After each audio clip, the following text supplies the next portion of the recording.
All of you. ये है हमारा क्वेश्चन नंबर 11 एक्सरसाइज 8.1 का। ये क्वेश्चन हमारा एक्सरसाइज का लास्ट क्वेश्चन है और इसी के साथ एक्सरसाइज हमारी यहाँ पर कंप्लीट हो जाएगी। चैप्टर ट्रिग्नोमेट्री चल रहा है, एक्सरसाइज 8.1। क्वेश्चन नंबर 11 में आपको ट्रू एंड फॉल्स बताना है। क्वेश्चन नंबर 11 में आपको 5 पार्ट्स गिवन है और इन 5 पार्ट्स मतलब ये जो पांचों स्टेटमेंट है इनको आपको पढ़ना है और पढ़ के ये बताना है क्या स्टेटमेंट करेक्ट है या करेक्ट हो सकते हैं, और अगर करेक्ट हैं तो क्यों है और इनकरेक्ट हैं तो क्यों है, इसका आपको जस्टिफाई भी करना है। State whether the following are true and false and justify your answer. अपने आंसर को भी जस्टिफाई करो। सबसे पहला पार्ट, फर्स्ट पार्ट क्या कहता है? The value of tan a is always less than 1। Question कह रहा है क्या tan a की वैल्यू हमेशा 1 से छोटी ही होती है? तो चलिए इसको हम चेक करने की कोशिश करते हैं क्या ऐसा है। इसके लिए हम कुछ लेट करते हैं। हमने लेट कर लिया एक triangle ABC। So this is our triangle ABC। मैंने लेट कर लिया कि इस ABC में राइट एंगल B पर है और जैसा कि हम देख सकते हैं A हमारा गिवन एक्यूट एंगल है, तो A के ऑपोजिट साइड BC हमारे लिए परपेंडिकुलर होगी। 90 के ऑपोजिट हमारे लिए हाइपोटेनस होगा और ये हमारा बेस होगा। ठीक, तो सबसे पहले तो हमने लेट कर लिया कि एक triangle ABC, let a triangle ABC where right angle at B, right angled at B, ये इतना लेट कर लिया। और यहाँ पर हमने एक चीज़ और लेट की है कि जो हमारी BC साइड है वो AB से बड़ी है, ये हमने खुद अपनी तरफ से लेट किया। And BC is greater than AB, और BC और AB की वैल्यूज भी हमने लेट की। And BC is equal to, हमने सपोज कर लिया कि 15 सेंटीमीटर है और AB को सपोज कर लिया 10 सेंटीमीटर। देखिए आपको लग रहा होगा मैं सारी चीज़ें तो लेट ही कर ले रहा हूँ। देखिए ये इस बात को चेक करने के लिए है कि ऐसा हो सकता है कि tan A की वैल्यू हमेशा 1 से छोटी आएगी। तो हमने क्या किया, अपने मन से एक ट्राइंगल माना है और उसमें कुछ वैल्यूज़ डाली है। अब हम इस वैल्यूज़ के मुताबिक चेक करने की कोशिश करेंगे कि ऐसा है, क्योंकि क्वेश्चन कैसा भी आ सकता है ना। ठीक है, तो हमने कुछ ऐसा ले लिया है। जरूरी है कि 1 से कम आएगी कि नहीं आएगी, इसको देखने के लिए मैंने सब कुछ लेट किया। अब tan A का फॉर्मूला होता है परपेंडिकुलर अपॉन बेस, और अगर आप फिगर को देखें तो परपेंडिकुलर आपके पास क्या है BC, बेस आपके पास क्या है AB। और अभी मैंने आपसे बोला कि BC आपने कितनी लेनी है, 15 सेंटीमीटर हमने लेट की है और इसको 10 सेंटीमीटर लेट किया। अब अगर इनमें वैल्यूज़ को रख दूँ तो ये हो जाएगा 15/10, जिसको मैं सॉल्व कर लूँ तो आएगा 1.5। क्या जा रहेगा, tan A कितना आएगा 1.5। अब आप बताइए ये जो tan A है ये 1.5 1 से बड़ा है कि नहीं है? 1 से बड़ा है ना। इसका मतलब जरूरी नहीं है कि tan A हमेशा 1 से छोटा हो, tan A 1 से बड़ा भी हो सकता है। ये डिपेंड करेगा कि क्वेश्चन में वैल्यूज कैसी दी गई। ऐसा भी तो क्वेश्चन आ सकता है जिसमें परपेंडिकुलर बेस से बड़ा। तो अगर परपेंडिकुलर बेस से बड़ा है तो जाहिर सी बात है जब आप उसको डिवाइड करेंगे और सॉल्व करेंगे तो tan की वैल्यू 1 से बड़ी आएगी। तो इसका मतलब ये स्टेटमेंट आपका पूरे तरीके से क्या है, फॉल्स है। क्यों? क्योंकि tan A की वैल्यू हम देख सकते हैं क्या है, 1 से ज़्यादा आ रही है। Since the value of tan A is greater than 1, therefore the statement is false। इसलिए ये स्टेटमेंट आपका गलत है, क्योंकि tan A की वैल्यू 1 से ज़्यादा आ सकती है और इसके लिए मैंने आपको एक फिगर में कुछ वैल्यूज लेट करके दिखाया। इसको जस्टिफाई करने के लिए मैंने इसे लेट किया। चलिए फर्स्ट पार्ट हमारा यहाँ कंप्लीट होता है।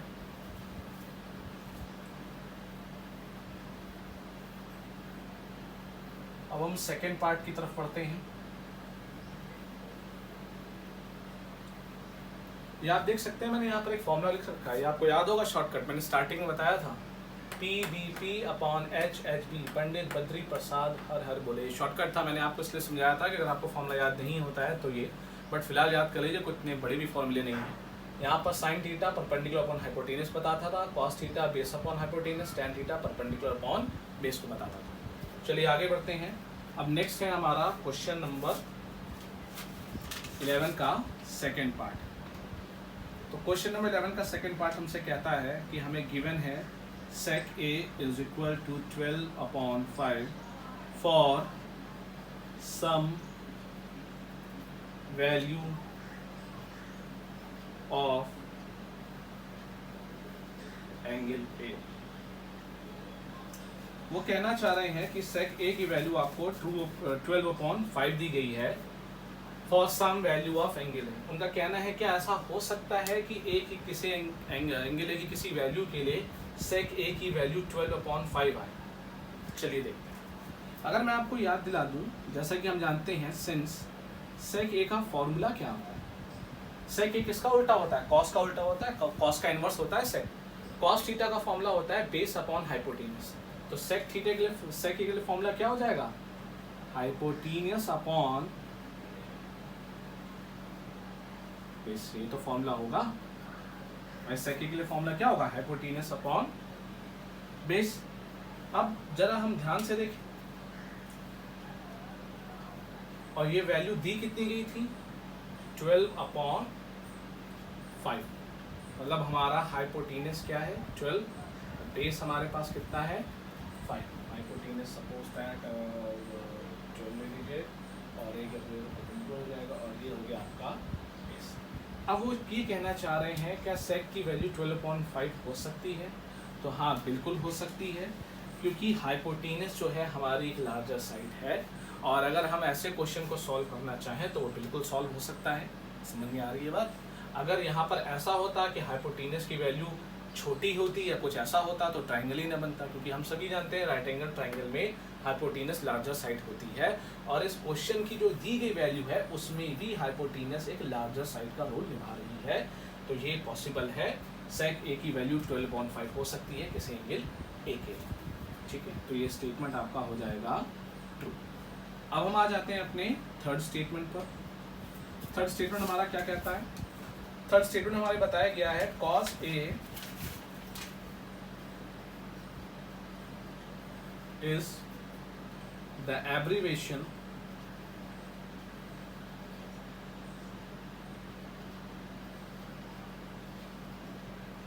used for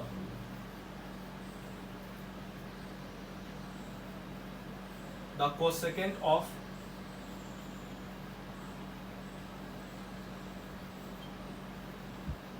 angle A।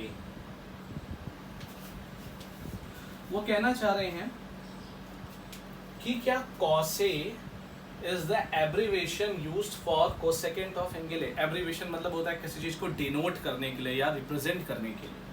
तो वो ये कहना चाहते हैं क्या cos A का एक तरीके से आप समझिए फुल फॉर्म cosecant होता है? तो नहीं, मैं आपको याद दिला दूं, cos A को cosecant नहीं कहते, cosecant तो cosec को बोला जाता है। cos का जो एब्रीविएशन, cos A एब्रीविएशन होता है किसका? cosecant का नहीं। cos A is the abbreviation of cosine. Since, तो यहाँ पर आप आंसर ये बताएंगे, since cosecant is the abbreviation use for cosec. Cosecant किसका एब्रीविएशन है? जो कोसेक के लिए यूज किया जाता है। तो यहाँ पर हम लिखेंगे cosec A means cosecant of angle A.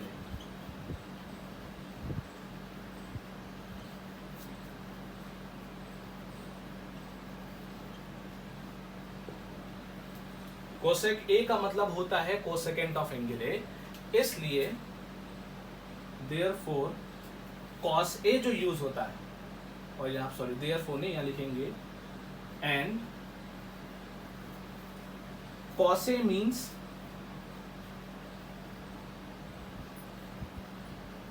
Cos A means cosine of angle. क्या होता है? Cosine of angle. अरे कॉस का पूरा नाम होता है कोसाइन, और कोसेक का पूरा फुल फॉर्म होता है कोसेकेंट। इन्होंने बोला था क्या cos is the abbreviation of cosecant? तो नहीं, कोसेकेंट किसे बोला जाता है? कोसेकेंट बोला जाता है कोसेक ए को, और कॉस को क्या बोला जाएगा? कोसाइन बोला जाएगा। तो इसलिए ये जो आपका स्टेटमेंट है ये क्या होता है? False. Therefore the statement is false. तो ये स्टेटमेंट क्या है? गलत है। चलिए आगे बढ़ते हैं। हमारा सेकेंड और थर्ड पार्ट भी यहाँ पे कंप्लीट हुआ।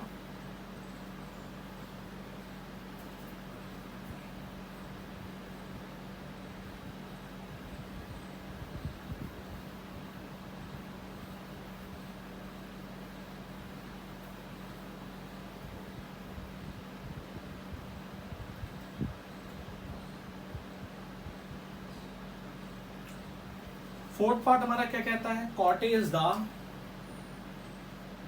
फोर्थ पार्ट में हमसे पूछा गया है cot A is the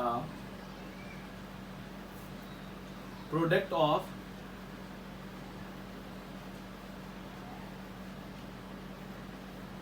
cot and A.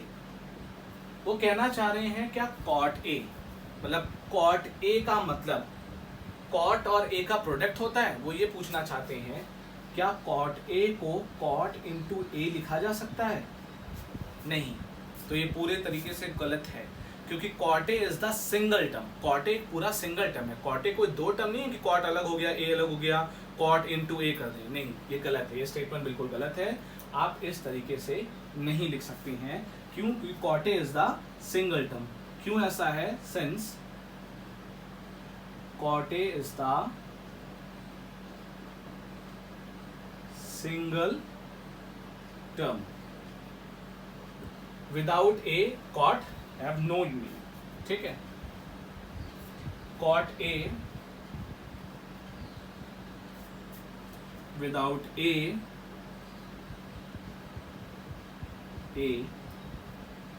does not have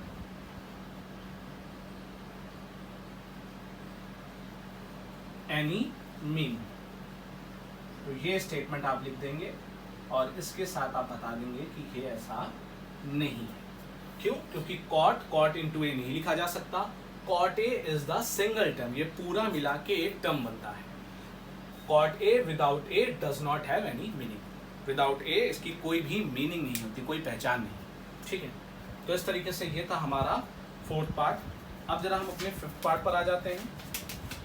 fifth part में हमसे बोला गया है साइन थीटा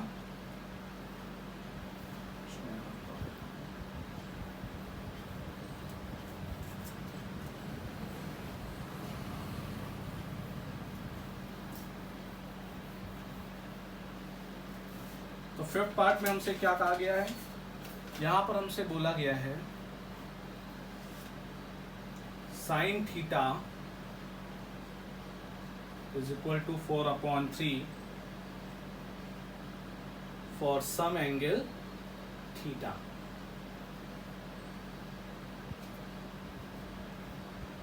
ये आपसे पूछा, तो देखिए भाई क्या ऐसा हो सकता है, चलिए मैं आपको पहले तो ये याद दिला देना चाहूँगा साइन थीटा का फॉर्मूला क्या होता था, आप लोगों को याद होगा, वो ये पूछना चाहते हैं कि sine theta is equal to 4/3, क्या ऐसा पॉसिबल है कि साइन थीटा की वैल्यू कभी 4/3 ऐसी हो सकती है फॉर एनी एंगल थीटा। तो मैं आपको ये याद दिला देना चाहूँगा कि साइन थीटा का फॉर्मूला क्या होता है, अगर आप साइन थीटा के फॉर्मूले को देखें तो शायद आपको बातें मेरी समझ में आने लगे। Sine theta is equal to होता है perpendicular upon hypotenuse, it means perpendicular upon hypotenuse, और आपको क्या गिवन है कि sine theta is equal to 4/3, it means आपका परपेंडिकुलर 4 है और हाइपोटेन्यूज क्या है 3।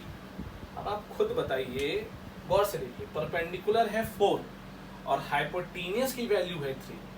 मैंने आपको चैप्टर के स्टार्टिंग में ही बताया था कि राइट एंगल ट्राइंगल में hypotenuse is the largest side, hypotenuse किसी भी राइट एंगल ट्राइंगल की सबसे बड़ी साइड होती है।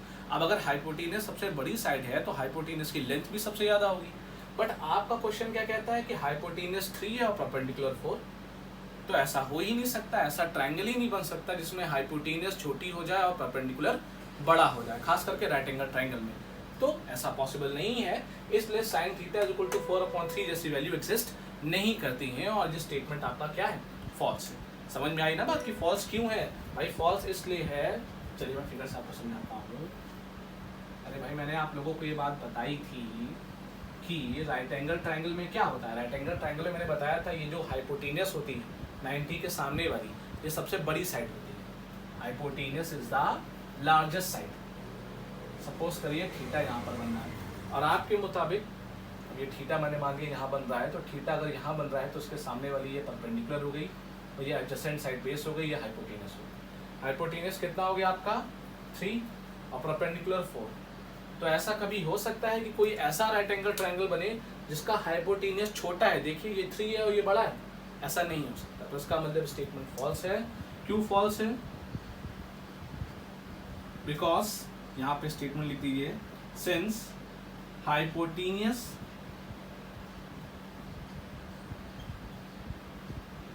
Is a largest side, largest side in a right angle triangle.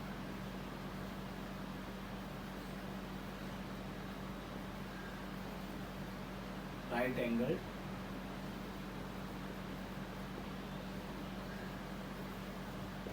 क्योंकि हाइपोटेनियस किसी भी राइट एंगल ट्राइंगल की सबसे लंबी साइड होती है, बट हमारे क्वेश्चन में हाइपोटेनियस जो है वो एक छोटी साइड है, तो therefore this statement is incorrect or we can say that this statement is false. समझ में आ गई बात? तो इसी के साथ आपके क्वेश्चन नंबर 11 के 5 पार्ट्स कंप्लीट हुए। टोटल 5 पार्ट्स इसमें थे और आपकी एक्सरसाइज 8.1 भी यहाँ पर कंप्लीट होती है। अब इसके आगे एक्सरसाइज 8.2 है जिसको मैं अपनी न्यू वीडियो में स्टार्ट करूँगा। तब तक के लिए बाय।